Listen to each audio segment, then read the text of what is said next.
सभी को जय मसीह की। आज का हमारा टॉपिक है कि कैसे एलिया ने स्वर्ग से आग को उतारा।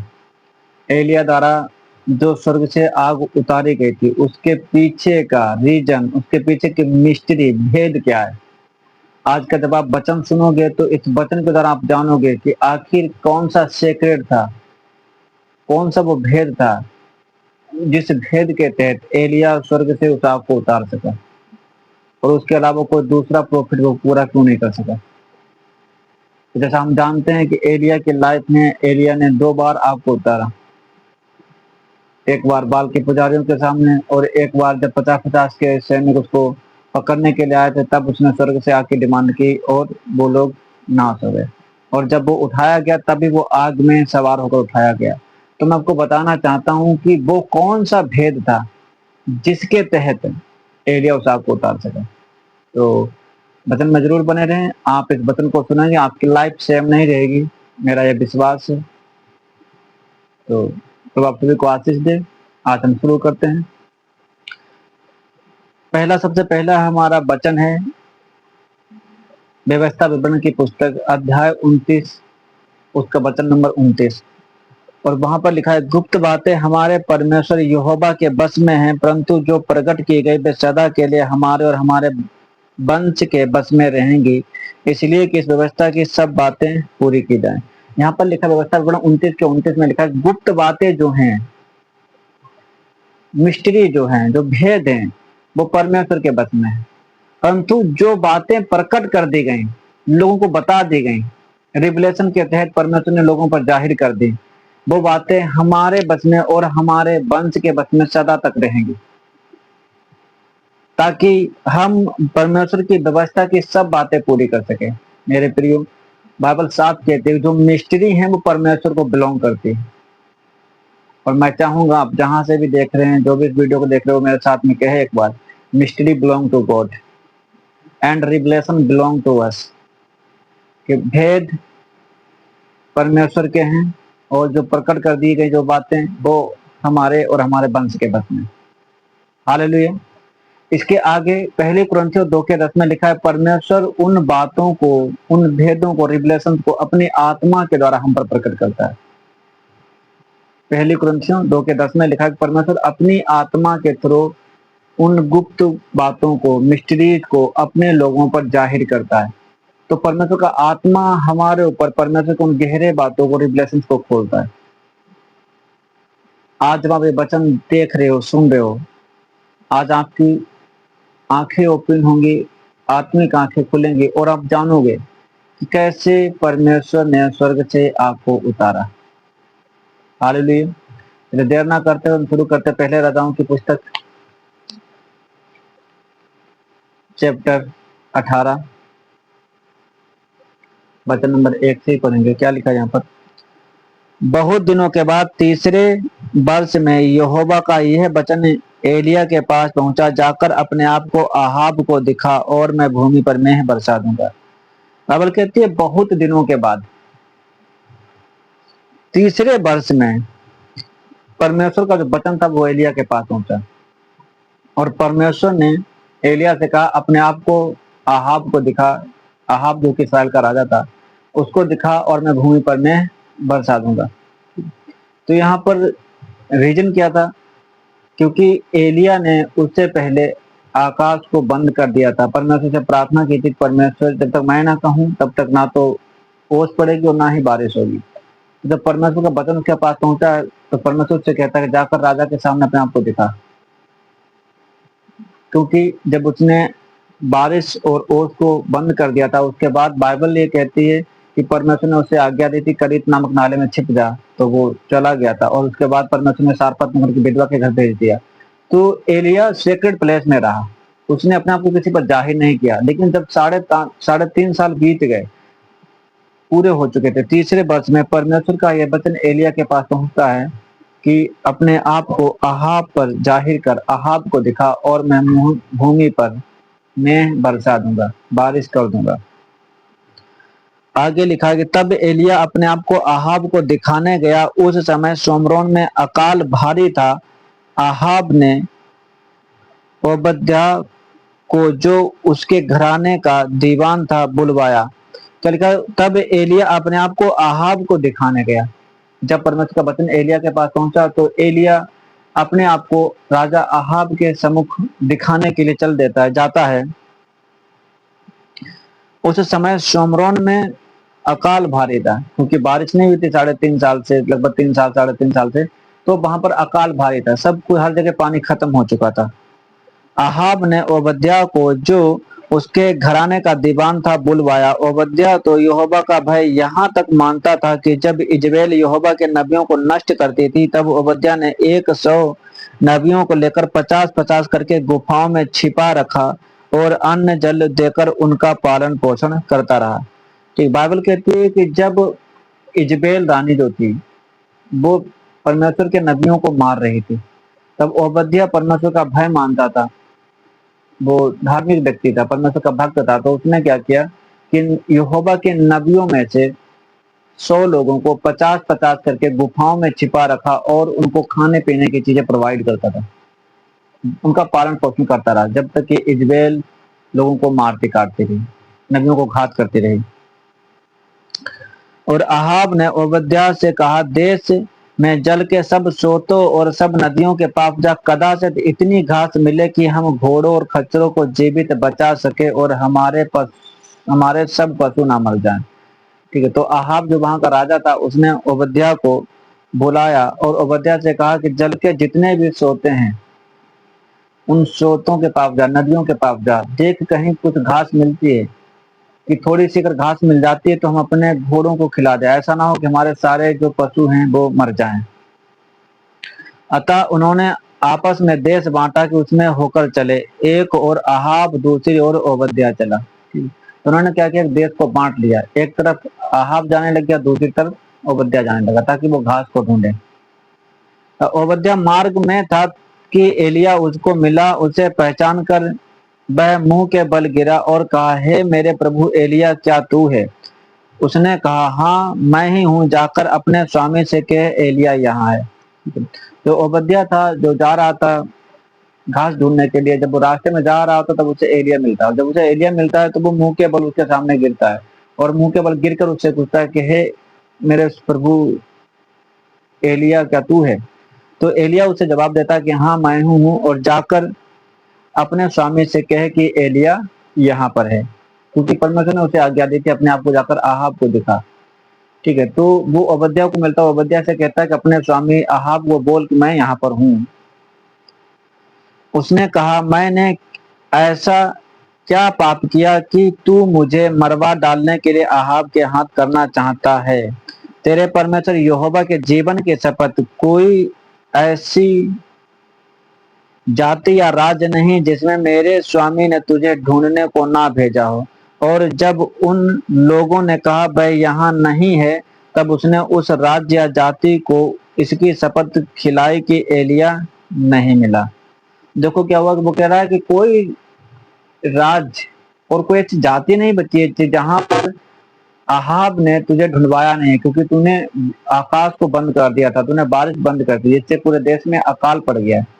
तो आहाब ने तुझे ढूंढने के लिए पूरे शहर में, पूरे नगरों में, जहां जहां तक इजराइल है, सोमरोन में, हर जगह लोगों को भेजा और हर जाति और राज्य के पास भेजा, ताकि पता लगाया जा सके एलिया कहाँ है। वो जहां जहां भी गए और लोगों से पूछताछ की गई तो लोगों ने कहा कि एलिया यहाँ पर नहीं है। कि जब ऐसा हुआ तो उसने उस नगर के लोगों को यह कसम खिलाई कि वो कसम खा कर कहें कि एलिया को उन्होंने नहीं देखा या एलिया वहां पर नहीं गया। अब 11 में लिखा है, और अब तू कहता है कि जाकर अपने स्वामी से कहे कि एलिया यहाँ है, फिर ज्यों ही मैं तेरे पास से चला जाऊंगा त्यों ही यहोवा का आत्मा तुझे ना जाने कहाँ उठा ले जाएगा। अतः जब मैं जाकर आहाब को बताऊंगा कि तू उसे ना मिलेगा, तब वह मुझे मार डालेगा, परंतु मैं तेरा दास अपने लड़कपन से यहोवा का भय मानता आया हूँ।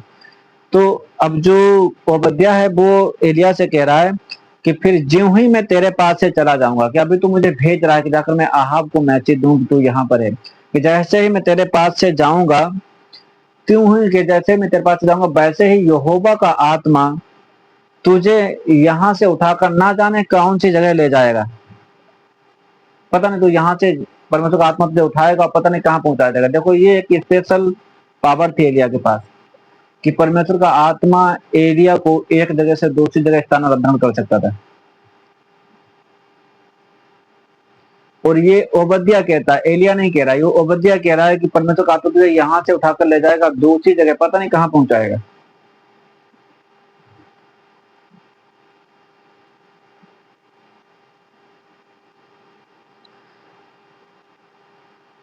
तो ले जाएगा। अतः जब मैं जाकर अहाब को बताऊंगा और तू उसे ना मिलेगा, तब वह मुझे मार डालेगा। जब मैं जाऊंगा और अहाब को जाकर बताऊंगा कि एलिया यहाँ है और वो तुझे ढूंढने आएगा, तब उसे जब तू नहीं मिलेगा तो वो क्या करेगा कि ओबद्या कहता है वो मुझे मार डालेगा। परंतु मैं तेरा दास अपने लड़कपन से यहोवा का भय मानता आया हूँ। तो वो कह रहा है जब मैं छोटा था, बच्चा था, तब से ही मैं परमेश्वर का डर भय मानता आया हूँ, मैं यहोवा परमेश्वर को मानता हूँ। क्या मेरे प्रभु को यह नहीं बताया गया कि जब इजबेल यहोवा के नबियों को घात करती थी, तब मैंने क्या किया कि यहोवा के नबियों में से 100 लेकर 50-50 करके गुफाओं में छिपा रखा और उन्हें अन्न जल देकर पालता रहा। तो ओबद्या कहता है एलिया से, क्या तुझे यह नहीं बताया गया कि जब इजबेल रानी, जो कि इसराइल की रानी थी, अहाब की पत्नी थी, कि यहोवा के नबियों को घात कर रही थी, मार रही थी, तब मैंने 100 नबियों को छुपा रखा था और उसमें 50-50 गुफाओं में रखा हुआ था और मैं उनको अन्न जल खिलाता रहा हूँ, उनको पालता पोसता रहा हूँ।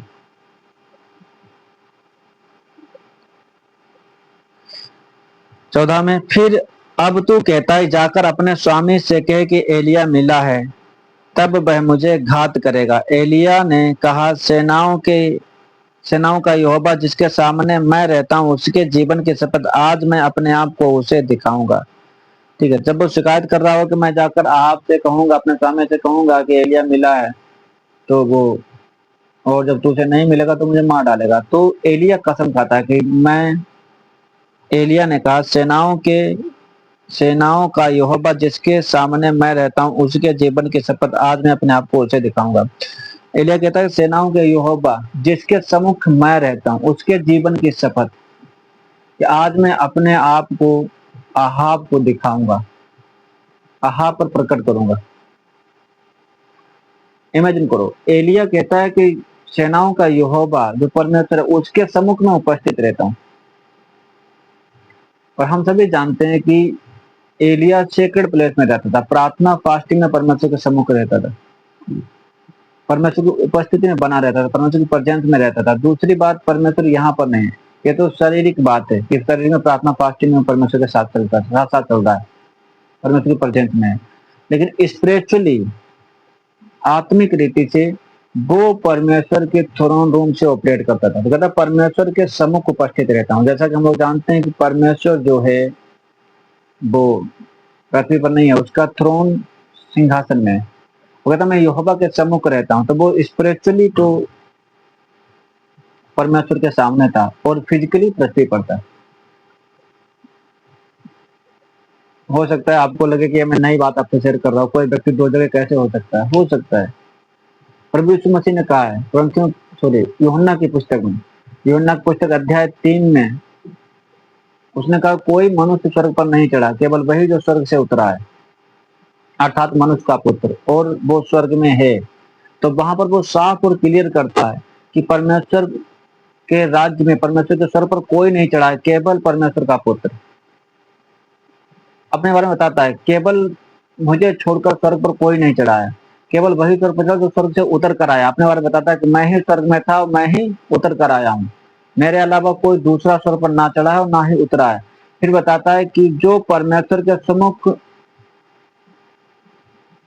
या स्वर्ग में रहता भी है या और स्वर्ग में है। आप यूहन्ना की पुस्तक अध्याय 3 शायद वचन नंबर 13 आपको रीड करके सुनाता हूँ।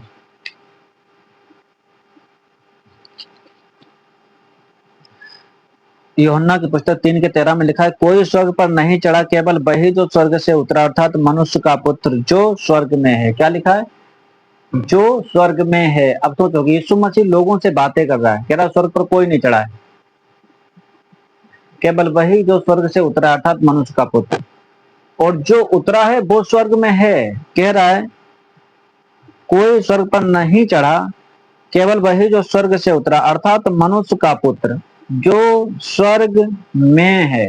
तो जो स्वर्ग में है, कहता प्रेजेंट टाइम में बता रहा है कि जो स्वर्ग से उतरा है वो बातें कर रहा है, और वो स्वर्ग में भी है। वो बता रहा है कि वो परमेश्वर में से एक जगह नहीं है, वो लोगों से बातें भी कर रहा है और स्वर्ग में भी है। तो यदि यीशु मसीह दो जगह है, तो जो परमेश्वर के साथ विश्वास योग्य लोग होते हैं वो भी स्वर्ग में होते हैं। पर यीशु मसीह और कहता है, जो अपने चेलों को वो अधिकार देता है कि जाकर दुष्ट आत्माओं को निकालो, और उसके 12 चेले जाकर जब दुष्ट आत्माओं को निकालते हैं, 70 चेले जाकर दुष्ट आत्माओं को निकालते हैं, और वो खुश होते हुए वापस आते हैं, प्रभु यीशु मसीह कहते हैं कि अब तो तेरे नाम से दुष्ट आत्माएं भी हमारे बस में। तो यीशु मसीह कहता है इस बात से खुश मत हो कि दुष्ट आत्माएं तुम्हारे बस में, बल्कि इस बात से खुश हो कि तुम्हारे नाम स्वर्ग पर लिखे गए हैं। मेरे प्रियो, लोगों के नाम स्वर्ग में मेंशन है। तो बाइबल कहती है, यहाँ पर एलिया कहता है कि मैं परमेश्वर के सम्मुख उपस्थित रहता हूँ, यानी वो फिजिकली तो इसराइल में है, फिजिकली तो लोगों के सामने है, फिजिकली तो ओबद्याह के सामने है, लेकिन कहता है मैं परमेश्वर के सम्मुख उपस्थित रहता हूँ। फिजिकली भी वो प्रार्थना फास्टिंग में है, सेक्रेट प्लेस में है, लेकिन स्पिरिचुअली वो परमेश्वर के थ्रोन रूम में है, स्पिरिचुअली वो परमेश्वर के सिंहासन के कक्ष में है, और परमेश्वर के सम्मुख बना हुआ है। हालेलुया। स्वरम लिखा, तब ओबद्याह आहाब से मिलने गया और उसको बता दिया, अतः आहाब एलिया से मिलने चला। जब ओबद्याह था वो आहाब के पास गया और आहाब को उसने मैसेज दे दिया कि एलिया है। तो जो आहाब था वो एलिया से मिलने के लिए आया। एलिया को देखते ही आहाब ने कहा, हे इस्राएल के सताने वाले, क्या तू ही है? उसने कहा, मैंने इस्राएल को कष्ट नहीं दिया, परंतु तू ही ने और तेरे पिता के घराने ने दिया है, क्योंकि तुम यहोवा की आज्ञाओं को टालकर बाल देवताओं की उपासना करने लगे। तो जब आहाब ने देखा एलिया को, तो वो कहता है कि तू इस्राएल का सताने वाला है, कहता तूने इस्राएल को सताया है। ठीक है, तो वो कहता है कि मैंने इसराइल को नहीं सताया, बल्कि इसराइल को तुमने और तेरे घर पिता के घराने ने सताया। तुमने परमेश्वर की आज्ञाओं को टाल दिया, तुमने यहोवा की आज्ञाओं को टाल दिया है, और तुम बाल के देवताओं की उपासना करने लग गए, बाल की पूजा करने लगे। तुमने परमेश्वर की आज्ञाओं को तोड़ दिया, परमेश्वर के तुम विपरीत हो गए, परमेश्वर के खिलाफ हो गए। 19 में लिखा है, अब दूत भेजकर सारे इसराइल और बाल के 450 नबियों और अशेरा के 400 नबियों को जो इजबेल की मेज पर खाते हैं मेरे पास करमेल पर्वत पर इकट्ठा कर ले। क्या लिखा है? अब दूत भेजकर सारे इसराइल को और बाल के 450 नबियों और अशेरा के 400 नबियों को जो इजबेल की मेज पर खाते हैं मेरे पास करमेल पर्वत इकट्ठा कर ले। अब देखो, आपने सुना होगा कि एलिया ने 400 450 नबियों को मार दिया, लेकिन यहाँ पर क्या लिखा है? एलिया ने 450 जो बाल के नबी थे, बाल के भविष्यवक्ता थे, और 400 जो अशेरा के भविष्यवक्ता थे उनको भी बुलाया था। यानी कि 450 नहीं, बल्कि 850 लोगों को इनवाइट किया था, कि 850 लोगों को बुलाया था कि वो आए। 20 में लिखा, तब आहाब ने सारे इसराइलियों को बुला भेजा और नबियों को करमेल पर्वत पर इकट्ठा किया। और एलिया सब लोगों के पास आकर कहने लगा, तुम कब तक दो विचारों में लटके रहोगे? यदि यहोवा परमेश्वर हो तो उसके पीछे हो लो, और यदि बाल हो तो उसके पीछे हो लो। तो जब आहाब ने सभी लोगों को बुलाया, इसराइल में सबको बुलाकर करमेल पर्वत पर इकट्ठा कर लिया। जब वो करमेल पर्वत पर इकट्ठे थे, तब एलिया उनके पास जाकर कहता है, कब तक तुम लोग दो हिस्सों में बटे रहोगे? यदि यहोवा परमेश्वर है तो उसके पीछे लग जाओ, और यदि बाल परमेश्वर है तो उसके पीछे लग जाओ। फैसला कर लो, दोनों तरफ लटके मत रहो। फैसला कर लो कौन परमेश्वर है, और जो परमेश्वर हो उसको मान लो, उसके पीछे चलो।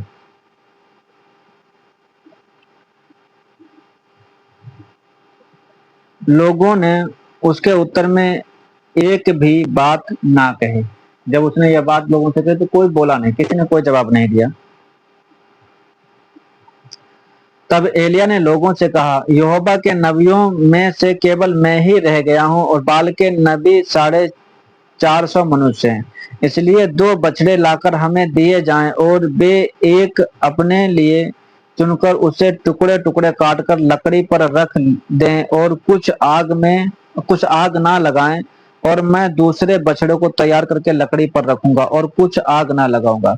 तो कहता है कि यहोवा के नबियों में से मैं अकेला बचा हूं, और बाल के नबियों में से तुम 450 लोग हो, तो हमारे 2 बैल दिए जाएं, और 2 बैलों को हम काट काट कर वेदी पर रखते हैं, एक बैल तुम्हारे लिए, एक बैल हमारे लिए, और काट कर हम वेदी तैयार करते हैं, उस पर वो बलि तैयार करते हैं, और ना तो तुम आग लगाओगे और ना ही मैं आग लगाऊंगा। 24 में लिखा है, तब तुम अपने देवता से प्रार्थना करना, मैं यहोवा से प्रार्थना करूंगा, और जो आग गिराकर उत्तर दे वही परमेश्वर ठहरे। तब सब लोग बोल उठे, अच्छी बात। क्या लिखा है? तब तुम अपने देवता से प्रार्थना करना, मैं अपने यहोवा से प्रार्थना करूंगा, और जो स्वर्ग से आग उतार कर उत्तर देगा, जो आग उतारेगा वही परमेश्वर ठहरेगा। जब वो ये कह रहा था तभी सब लोग बोले हाँ ठीक है, अच्छी बात है, मंजूर हो गए, सबको सबने मान ली। और एलिया ने बाल के नबियों से कहा, पहले तुम एक बछड़ा चुनकर तैयार कर लो, क्योंकि तुम तो बहुत हो। तब अपने देवता से प्रार्थना करना, परंतु आग ना लगाना। तब उन्होंने उस बछड़े को जो उन्हें दिया गया था लेकर तैयार किया, और भोर से लेकर दोपहर तक ये कहकर बाल से प्रार्थना करते रहे, हे बाल हमारी सुन, हे बाल हमारी सुन, परंतु ना कोई शब्द और ना कोई उत्तर देने वाला हुआ। तब वे अपनी बनाई हुई वेदी पर उछलने कूदने लगे। क्या लिखा है कि जब उन्हें एक बछड़ा दिया गया तो उन्हें बछड़ा तैयार किया और बलि की लकड़ी पर रखा, जो वेदी बनाई थी उस पर रखा, और सुबह से लेकर भोर से लेकर दोपहर तक ये कहकर प्रार्थना करते रहे, हे बाल हमारे सुन, हे बाल हमारे सुन, और कोई जवाब नहीं आया, कोई उत्तर नहीं आया। तब वे अपनी बनाई हुई वेदी पर उछलने और कूदने लगे। फिर जिन्होंने वो वेदियां बनाई थी जिस पर उन्होंने वो बेल काट कर रखा था, उस पर उछलने कूदने लगे।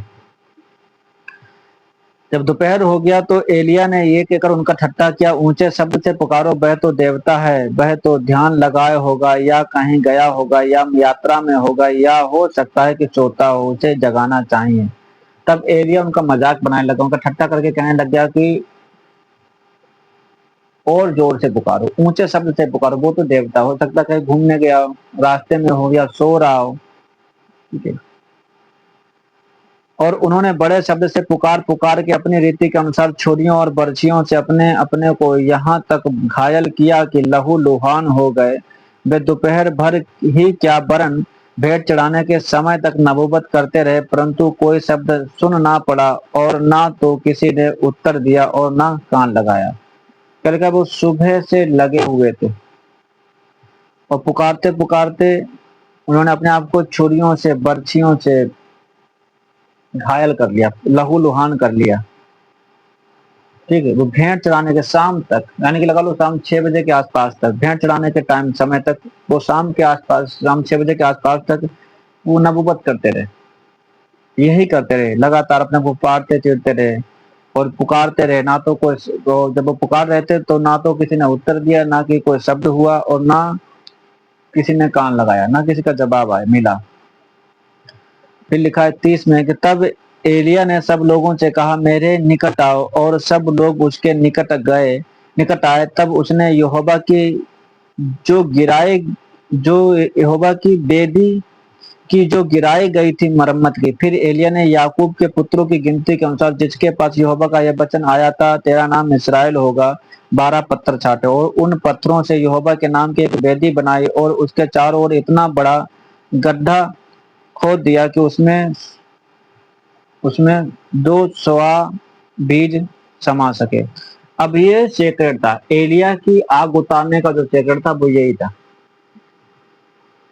एलिया ने सिर्फ बैल को कटवा कर नहीं रखा, उसने क्या किया कि जो वहां पर वेदी थी, यहोवा की जो वेदी गिराई गई थी, उसने उस वेदी की मरम्मत की, दोबारा से उस वेदी को बनाया। क्या किया? सेक्रेट क्या था आग गिराने का? जो सेक्रेट है, एलिया ने वेदी की मरम्मत की। फिर एलिया ने याकूब के पुत्रों की गिनती के अनुसार, जिसके पास यहोवा का यह वचन आया था, तेरा नाम इस्राएल होगा, 12 पत्थर छांटे, और उसके बाद सेकंड क्या था कि पर एलिया ने क्या किया कि इसराइल की जो याकूब था उसके 12 बच्चे थे, तो उन 12 बच्चों के अकॉर्डिंग उसने 12 पत्थर छांटे, क्योंकि परमेश्वर का यह वचन उसके पास पहुंचा था, याकूब के पास ये वचन पहुंचा था कि तेरा नाम इसराइल होगा, और उसके 12 बच्चे हुए थे, और उन 12 बच्चों को परमेश्वर ने अपनी प्रजा कहा था। तो यहाँ पर एलिया ने क्या किया कि वो वेदी क्रिएट करता है, और 12 पत्थर हर वंश के अकॉर्डिंग, हर उन जो 12 लड़के थे उनके एक एक के अकॉर्डिंग एक एक पत्थर रखकर, एक वंश के अकॉर्डिंग एक पत्थर रखकर 12 पत्थर छांट कर रखता है, और उन पत्थरों से यहोवा के नाम की एक वेदी बनाता है, और उसके चारों ओर इतना बड़ा एक गड्ढा खोद दिया कि उसमें 2 सवा बीज समा सके। तब उसने वेदी पर लकड़ी को सजाया और बछड़े को टुकड़े टुकड़े काट कर लकड़ी पर रख दिया, और कहा 4 घड़े पानी भर के होम बलि पशु और लकड़ी पर उंडेल दो। तब उसने कहा दूसरी बार वैसा ही करो। तब उन्होंने दूसरी बार भी वैसा ही किया। फिर उसने कहा तीसरी बार करो।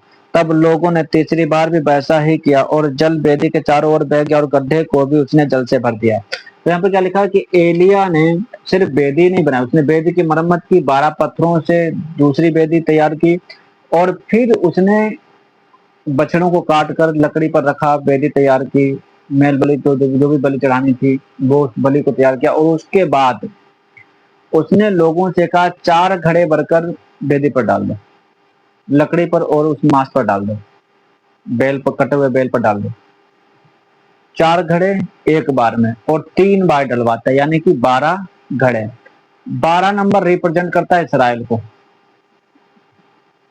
12 नंबर इसराइल के 12 गोत्रों को रिप्रेजेंट करता है, जिनसे परमेश्वर ने वादा किया कि मैं तुम्हारा परमेश्वर रहूंगा, मैं तुम्हारा परमेश्वर हूंगा, तुम मेरी प्रजा होगे। प्रभु यीशु मसीह के 12 कहलाते। जो पुस्तक है हमारी बाइबल, इसमें किताबें हैं 66, 66, और 66, 6 + 6 = 12। आप समझ सकते हो 12 जो नंबर है वो प्रोफेटिक नंबर है।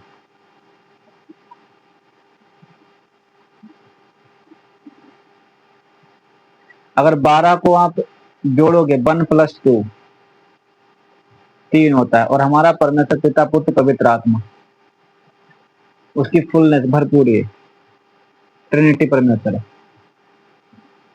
तो जब वो 12 घड़े पानी डालता है, 12 पत्थरों से वेदी बनाता है, और एक जो वेदी थी उसकी मरम्मत करता है, तो वो एक्चुअल में परमेश्वर की भरपूरी के लिए वहां पर इसराइल को, ना, इसराइल को रिप्रेजेंट करता है। और परमेश्वर कहता है, परमेश्वर देख ये इसराइल है। आप समझो, वो उसके स्वर्ग से आग गिराने का जो सीक्रेट था वो ये था कि उसने वहां पर इसराइल के गोत्रों के अकॉर्डिंग 12 पत्थरों की वेदी बनाई थी, टूटी हुई वेदी को संवारा था, उसकी मरम्मत की थी, और उसके बाद 12 घड़े भरकर उस लकड़ी पर और कटे हुए बेल के ऊपर डलवाया था। वो पूरे इसराइल को रिप्रेजेंट कर रहा था। परमेश्वर के समक्ष वो पूरे इसराइल को रखता है। कहता परमेश्वर तूने ये वादा किया था, क्योंकि परमेश्वर ने एक वाचा बांधी थी। क्या बांधी थी? कि इसराइल मेरी प्रजा होगी और मैं इसका परमेश्वर होऊंगा। आप समझो, अब वो परमेश्वर ने जो वाचा बांधी हुई है कि तुम मेरी प्रजा होगे, मैं तुम्हारा परमेश्वर होऊंगा, तो उस वाचा को वो यहाँ पर परमेश्वर के सामने रखता है। परमेश्वर अपनी वाचा को रिमेम्बर कर, तूने ये प्रोमिस किया था, तूने ये वादा किया था कि तू इसराइल का परमेश्वर होगा। अब यहाँ 12 पत्थरों की वेदी है, टूटी हुई वेदी की मरम्मत की गई, 12 पत्थरों की नई वेदी बनाई गई है, और 12 घड़े पानी डाला गया है। यानी कि जो एलिया है वो इसराइल को रिप्रेजेंट कर रहा है। परमेश्वर कह रहा है, परमेश्वर मैंने ए पार्ट कर दिया, अब बी पार्ट तू कर। क्योंकि हमारा परमेश्वर, बाइबल कहती है कि वो बाचा बांधता है और फिर बाचा को पूरा भी करता है। ऐसा नहीं है सिर्फ प्रोमिस किया और छोड़ दिया। परमेश्वर बाचा बांधता है, लेकिन हर बाचा के पीछे उसका एक नियम है। उसका नियम क्या है? कि तुम मेरी वचन को मानो, मैं तुम्हारे साथ में भलाइयां करूंगा।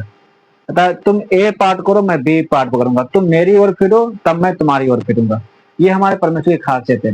और यहीं पर वो एलिया क्या करता है, वो सेक्रेट जानता है परमेश्वर का, वो सेक्रेट रिप्रेजेंट करता है वहां पर परमेश्वर के लिए, वेदी बनाता है, 12 पत्थर रखता है, इसराइल का रिप्रेजेंट कर रहा है, परमेश्वर के सम्मुख उठा रहा है, परमेश्वर देख ये इसराइल है और तूने ये प्रोमिस किया कि तू इसराइल का परमेश्वर है।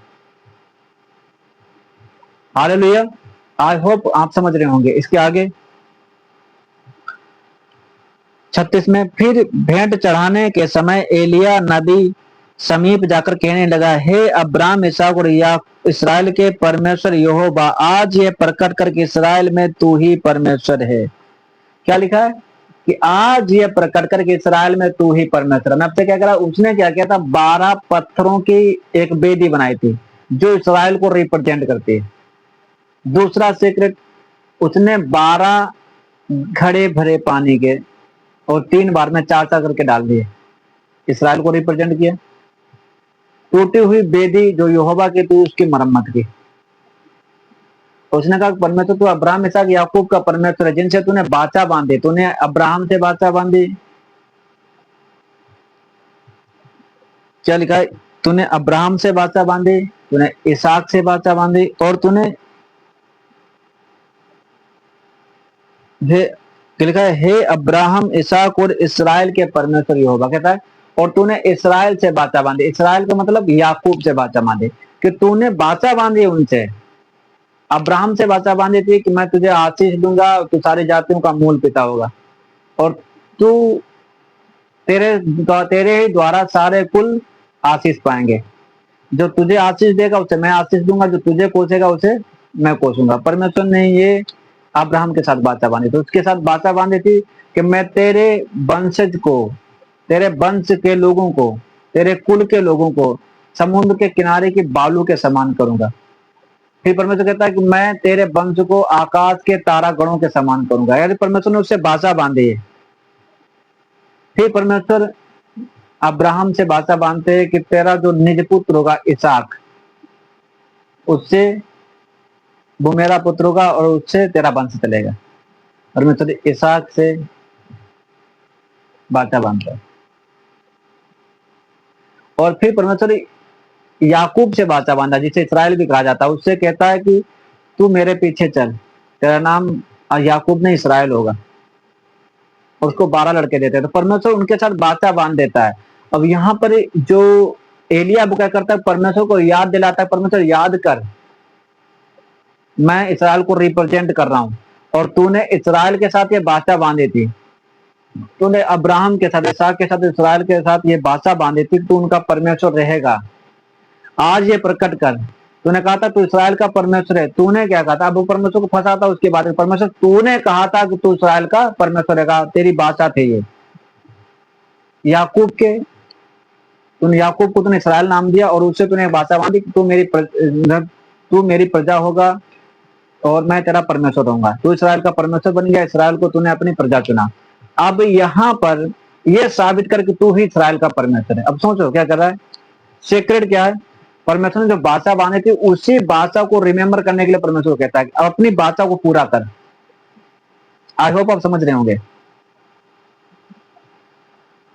तो लिखा, आज ये प्रकट करके इसराइल में तू ही परमेश्वर है और मैं तेरा दास हूं, और मैंने ये सब काम तुझसे वचन पाकर किए हैं। कह रहा आज ये प्रकट करके इसराइल में तू ही परमेश्वर है, क्योंकि उसने बाचा बांधा था कि इसराइल का वही परमेश्वर रहेगा। आप परमेश्वर को उसकी बाचा में फंसाता है, वो फंसाता नहीं है, कहते ना परमेश्वर को प्रवोक करता है। परमेश्वर अपनी बाचा को याद कर, अपने किए हुए वादे को याद कर, तूने कहा था, और प्रकट कर कि तू ही इसराइल का परमेश्वर है और मैं तेरा दास हूं। हालेलुया। आई होप आप समझ रहे होंगे कि एलिया के द्वारा स्वर्ग से आग कैसे उतारी गई, क्योंकि उसने परमेश्वर की बाचा को परमेश्वर के सामने रखा, उसने इसराइल को रिप्रेजेंट किया। फिर आगे लिखा है 37 में, हे यहोवा मेरी सुन कि लोग जान लें कि हे यहोवा तू ही परमेश्वर है और तू ही उनका मन लौटा लेता है। मतलब लोग जान ले, लोग ये जान ले कि तू ही परमेश्वर है, इसराइल जान दे कि तू ही परमेश्वर है और तू ही उनके मनों को लौटा लाता है। कि तब यहोवा की आग आकाश से प्रकट हुई और होम बलि की लकड़ी और पत्थरों और धूलि समेत भस्म कर दिया और गड्ढे में का जल भी सुखा दिया। ये देख सब लोग मुंह के बल गिरकर बोल उठे, यहोवा ही परमेश्वर है, यहोवा ही परमेश्वर है। एलिया ने उनसे कहा, बाल के नबियों को पकड़ लो, उनमें से एक भी छूटने ना पाए। तब उन्होंने उसको पकड़ लिया और एलिया ने उन्हें नीचे किसोन के नाले में ले जाकर मार डाला। तो क्या लिखा है कि उसने परमेश्वर से कहा, परमेश्वर आज ये प्रकट कर तू ही परमेश्वर है।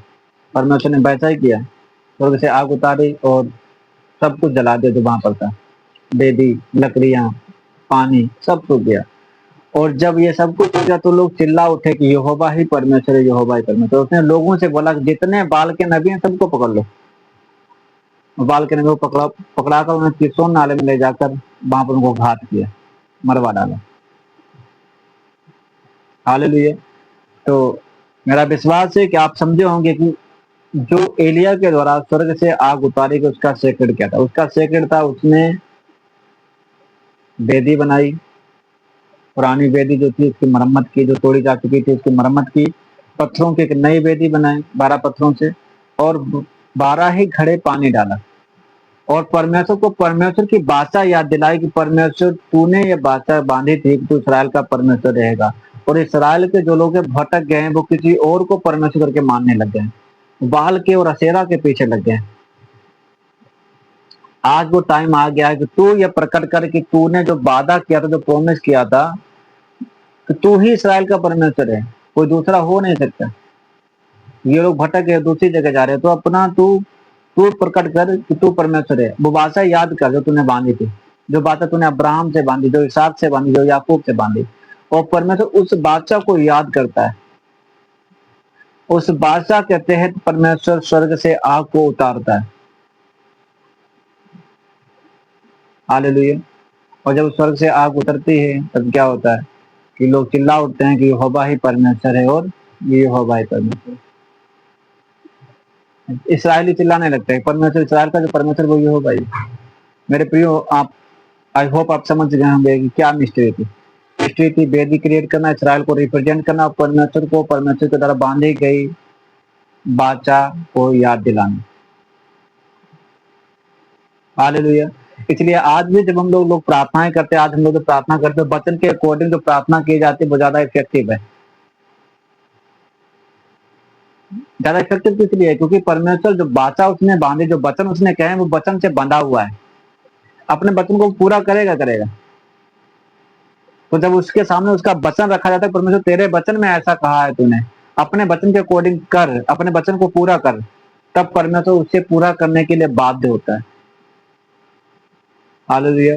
God bless you. और इसके आगे का भी मैं नेक्स्ट पार्ट तैयार करूंगा, तो आपको आशीष दे इन वचनों के द्वारा। आप ब्लेस। इसके आगे का नेक्स्ट पार्ट, जब एलिया ने एक बार आग और गिराई थी, जब उसने उसके 50-50 के सैनिकों को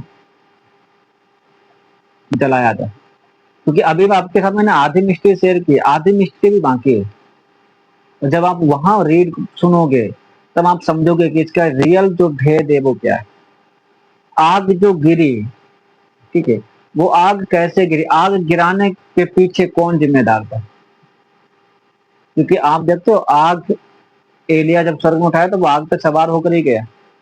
तो इसकी बहुत सारी मिस्ट्रीज है। मैं आगे अभी आपके लिए और भी पार्ट तैयार करूंगा, तो आप जरूर देखें। खुदा बना आपको आशीष दे।